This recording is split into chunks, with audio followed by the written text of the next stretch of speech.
This would be case D331190 Velasco. Plaintiff is present pro se. Counsel prints the record. Mandy McKellar, Your Honor, on behalf of Antonio Velasco, bar number 10437. He's present in court today. Okay. We were last here on December 7th, 2015, on the defendant's motion to modify child custody. It was established at that time. I don't see a scope yet. I may consider actually running one today since I now have the child interview. Have you received the child interview? Yes, I have. All right. I haven't received it. I was able to. Well, you were able to review it? Yes, I was.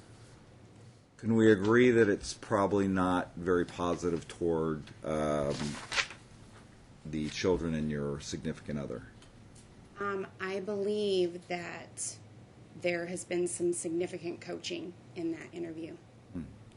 Okay. Well, I was going to argue that it seems like Mom was doing some coaching when the child mentioned a slight shove.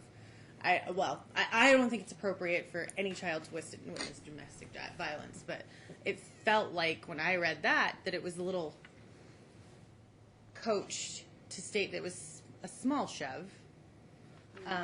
May I say something about that, please? Okay.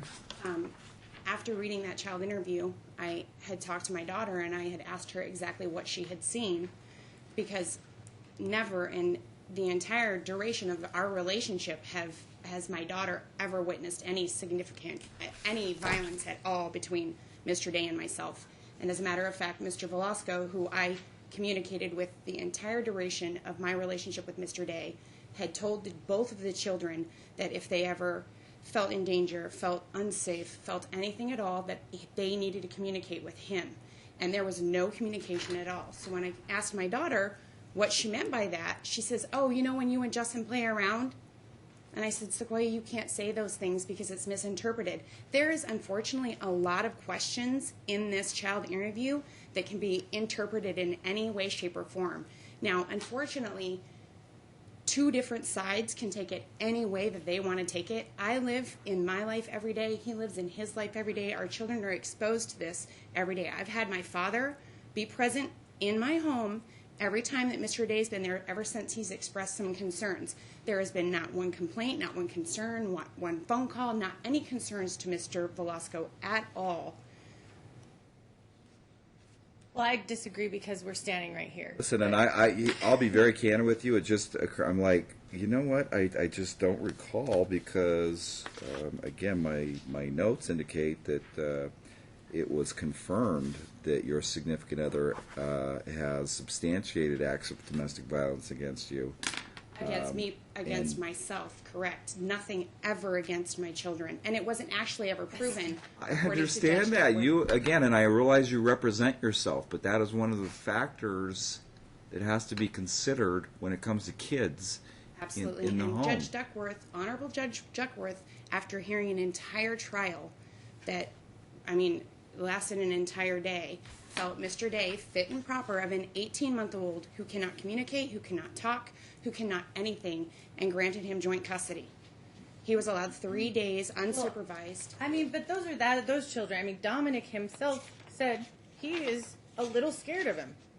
Kind of scared of him. Hold on a second. That's not what he said. Hold on. He kind said of scared. Scared that he might. Listen. Well, anger management, if you were to read this entire child interview, there are specific things that are stated that are obvious that this was coached.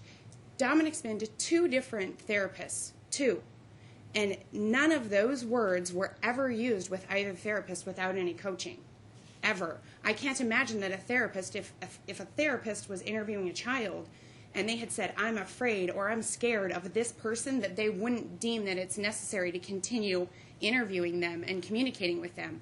Both therapists, 2 separate times, never felt that they needed to talk to these children any further. Mr. Velasco had plenty of time to prepare his case, to manipulate these children, and as a matter of fact, he allowed both of my children to read my pretrial memorandum. That's absolutely unnecessary, and I can't believe he did that. Listen, first of all, you're throwing me off with Duckworth. Are you getting judges mixed up? Because I don't see any Judge Duckworth in any of the history of this case. Judge Duckworth was my judge in my custody case with Mr. Day.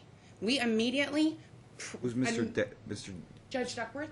Mr. Day is the domestic offender. Abuser? Yes. Okay. We have a child together. All right. Mr. Day and myself. Okay. Upon, And you're still residing together? Yes. No, we are not. He does not live with me. He lives in his own place. He has his own lease. He pays his own bills.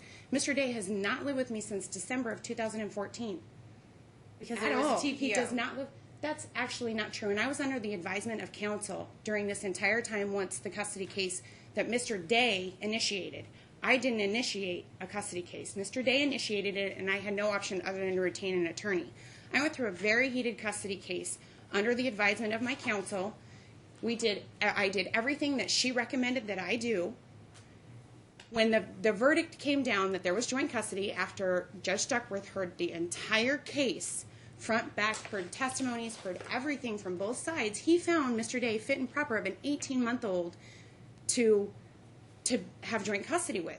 Now, Mr. Velasco then took it upon himself to ride the tail end of this, whom I've had communication with him the entire duration of my relationship. He, as a matter of fact, testified for me in my case in the fact that we co-parent extremely well, and that I had conversated with him multiple times during the duration of our relationship.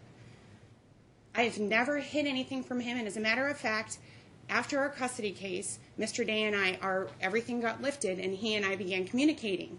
I went through safe nest counseling from January until June, every 2 weeks, to deal with what was going on in my life. The moment he and I reconciled, I sat down and I spoke with Mr. Velasco, and I told Mr. Velasco, look, this is what's going on.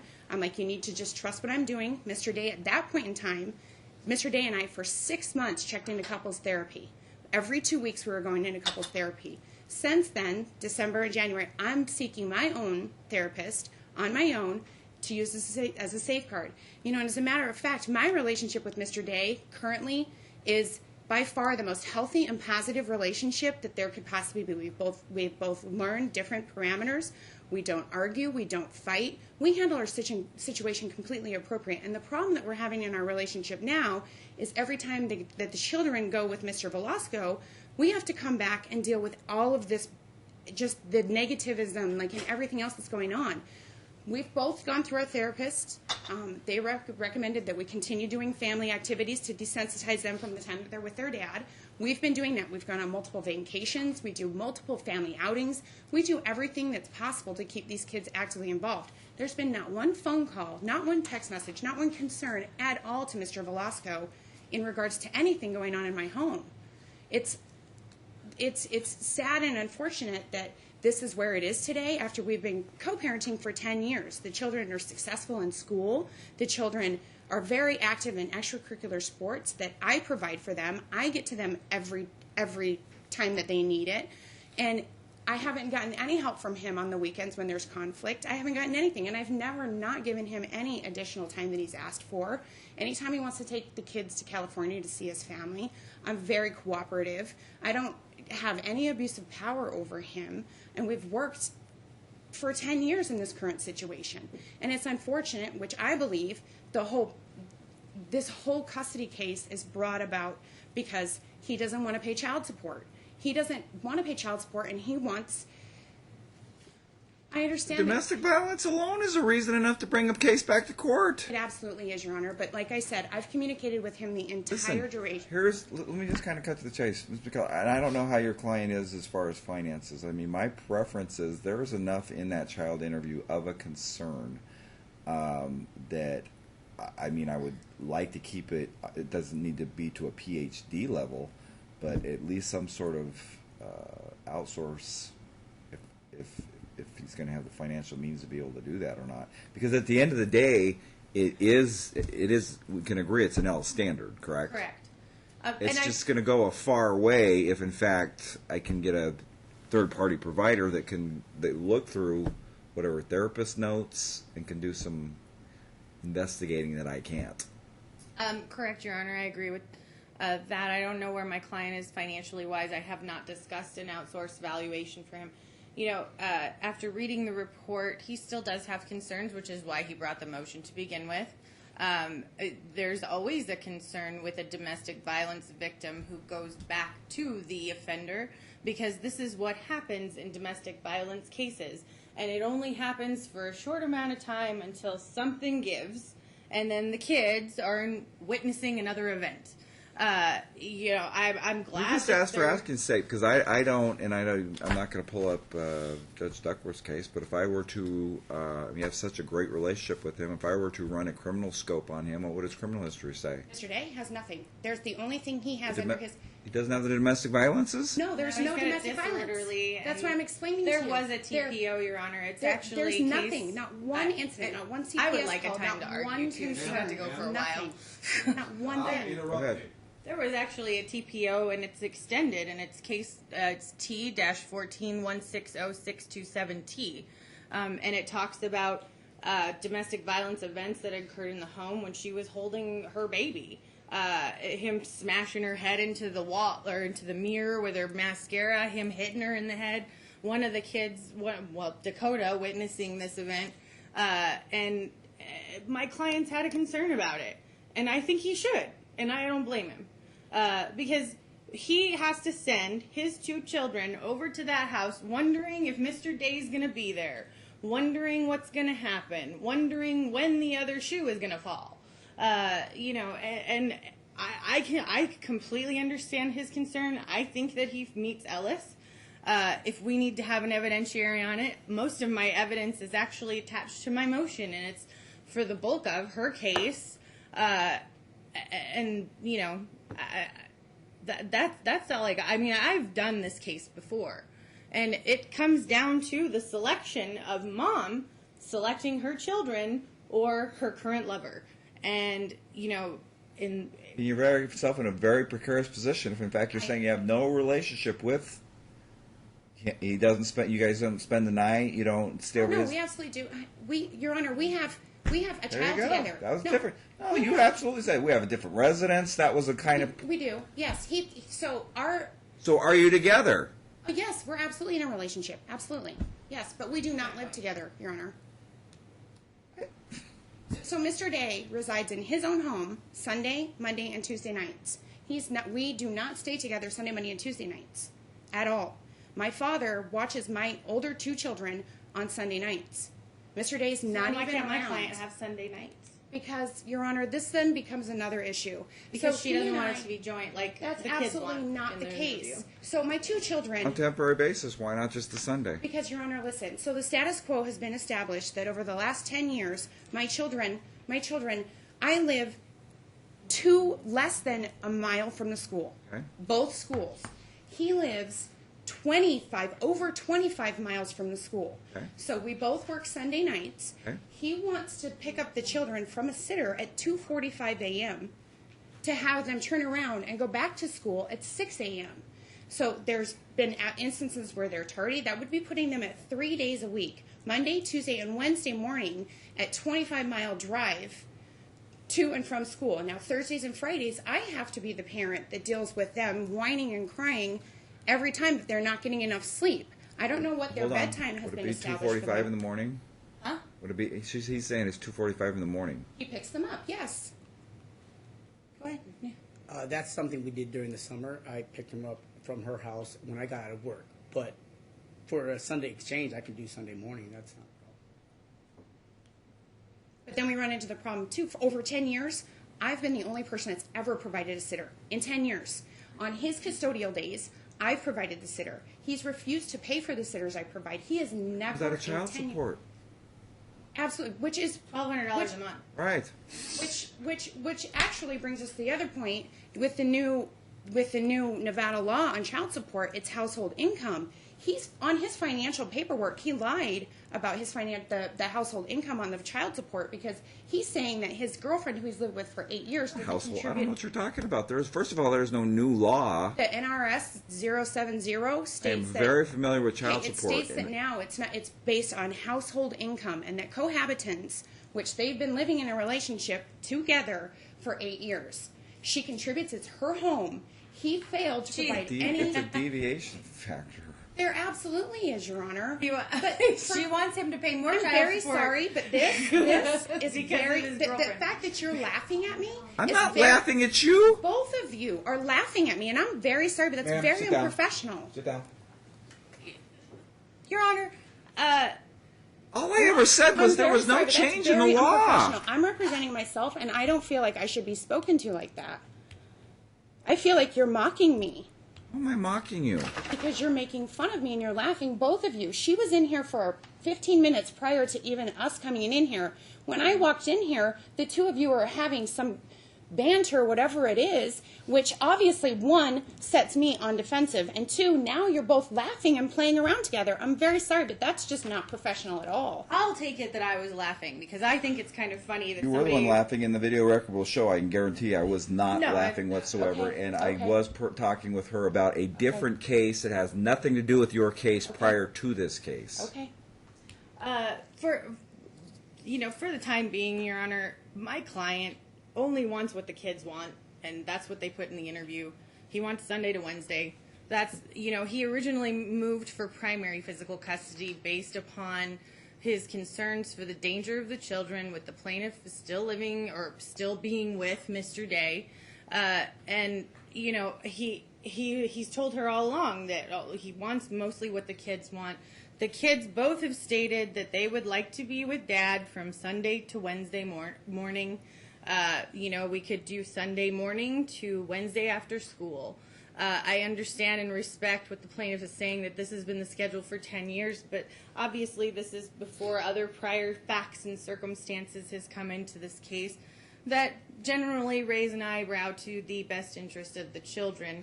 My client originally did move for primary based upon a alleged threat or his concerns, but these kids, they want joint. They want to spend time equally with both parents. I don't see any reason why not. And that we can, the only reason that the plaintiff doesn't want that to happen is actually because of money. As she has stated, she wants to start I considering. don't have a financial disclosure form from you. I already filed one. It's in my paperwork. I don't have one filed. It's under my opposition.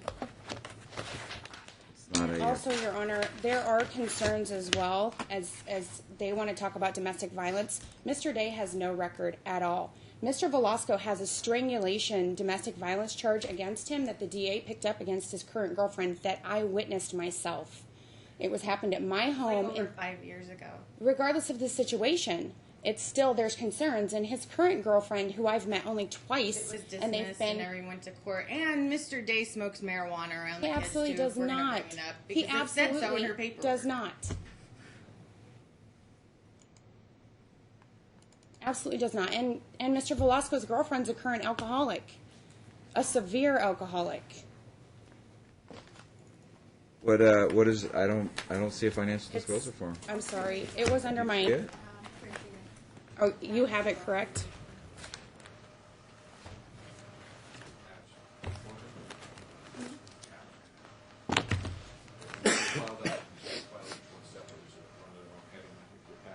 It was attached under my opposition. For the record, too, the case number for the Q case is case number D-14-507147C. And there is 5 pages regarding about domestic violence against the plaintiff by Mr. Day. And then on page 6, it Oh, they have says some Mr. Day is a reference. habitual marijuana All right. smoker. This was not hard for me. I am going to go ahead and outsource the matter for recommendation. The parties are going to split the cost of it. And that's in light of the fact that the domestic violence allegations from the plaintiff's significant other. And I believe if I did go back and play the videotape, that the original portrayal that you gave is that you have a distant and separate relationship, but you have a good co-parenting relationship. And then that changed later on to no, we have a physical relationship. No, that was with him. My co-parenting was with him in the first the Yeah, I interview. misunderstood, but I thought you were talking Yeah, about no, it Mr. was Day. actually my relationship with him, and it's changed since then. And so maybe this will alleviate your any bias because we'll outsource it and see what someone else has to say about it.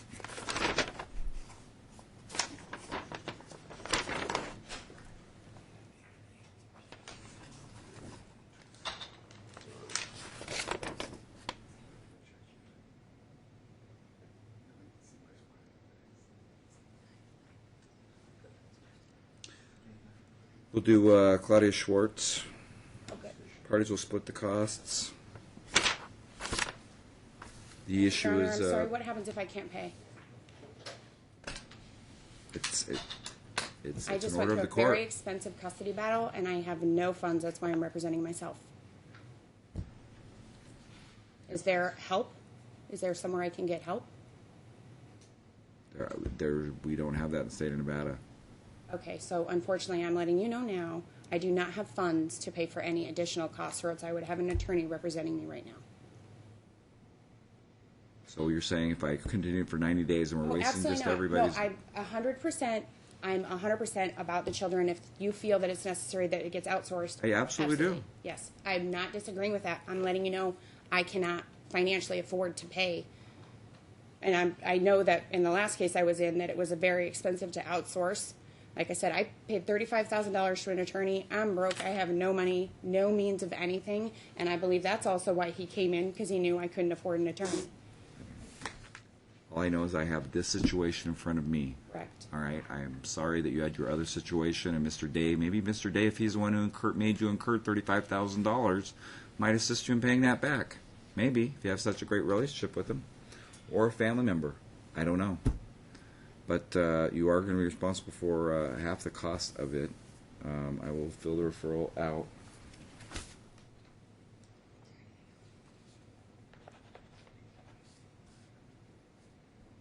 And then we'll see what the, because I'm still deferring. I have read the child interview. The child interview is enough for me to outsource, but I want an outsource evaluation report before I determine whether I do believe that there would be adequate cause for me to modify the custody schedule.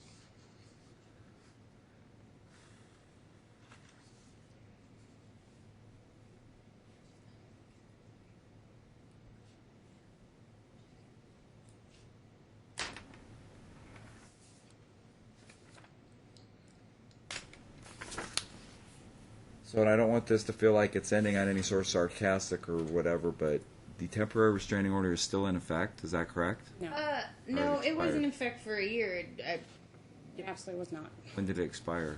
June 5th, the day we went to court, because Duckworth was just going across parameters before he had us go to trial.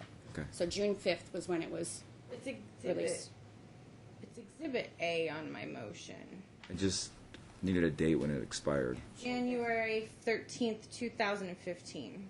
Oh, the temporary was January 15th, and then it was carried over to family court, Right. and then Duckworth continued it, well, really let it go on when he heard the trial on June 5th. He dismissed it in June. Yes, Okay. June 5th. I didn't know. 90-day date, Madam Clerk?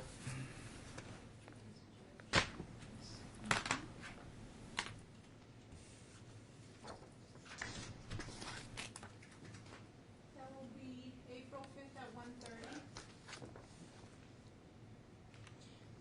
Your Honor, are we going to change the schedule at all? Based on what the kids reported in the interview, to Sunday to Wednesday? What day do you work on Sunday? We both work Sunday from 6 to 2. The children stay in their own home, and I live less than a mile from both schools. He lives 25 minutes from the school and wants to pick them up at, 2:45 in the morning. He already said that's not the case. He said in the morning when you're both at work. Oh, Sunday morning. You're Well, at I would work like, too. I would like. Who's watching the kids while you are at work? Oh, my father. Right. My father, who stays at my home. Yes.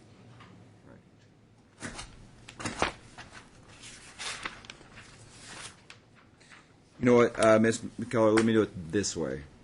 I will defer to what Ms. Schwartz. I'll let her make that decision. If she thinks that it's in the children's best interest to modify it temporarily, then I'll let her make that recommendation. Okay. Okay, but I want her to be able to.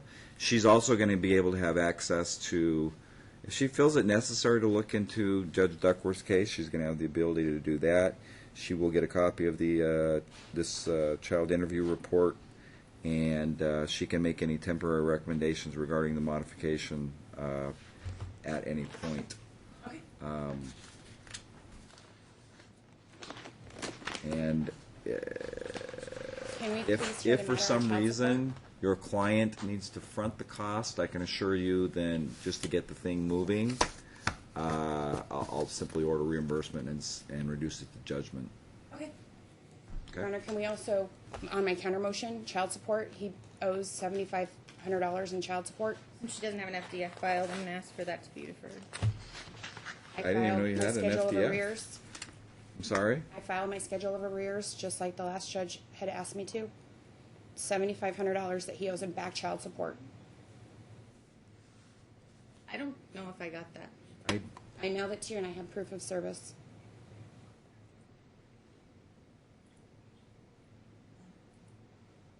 My client tells me I don't remember seeing a If schedule. you've not received it, Your then Honor, I we'll have just proof of listen. service. We'll either we'll address it on the return date, or we'll do the same thing at the trial date. I mean, because you've never seen it. I haven't seen it. Go ahead and print out a copy for her, Madam Clerk. I know some of it might. He said that he thought he saw something that went back to 2008, like way back in the boonies. I mean, obviously valid waiver argument. It's all been garnished from his checks, everything from the court order date, Well, if it's being garnished from his checks, then I don't understand what the plaintiff's argument is. because there's been multiple checks that haven't covered the cost, and for the first 3 months he refused to pay child support. From the moment it was If there's a court ordered, case he with the refused to DA, pay. they're going to take out arrears. I don't They are, understand. and I would expect if there's an informal DA case that I get a DA There's not. printout. No, I went through my attorney on that. Okay. So the issue is simply going to be deferred now that they have that, and then they can go back and see if they can find any proof of payment. I don't know how far back it goes, though. 2008 from the court date. It was established. I realize you do not have an attorney, but what she's indicating is there is such thing as called a waiver. If you don't do anything about it for 7 years, there's a chance you might end up of waiving it. Just the last year. I thought you just said 7 years. I asked It goes you. back from 2008. Yes, 2008 to the current date, but it's consecutively over time. Okay, I haven't seen it, so we'll address it once, and you got to get proof of that you paid it. You understand that? Yes. And then file proofs. All right, 90 days. April 5th at 1:30. Thank you for the time, Your Honor. All right, see you then.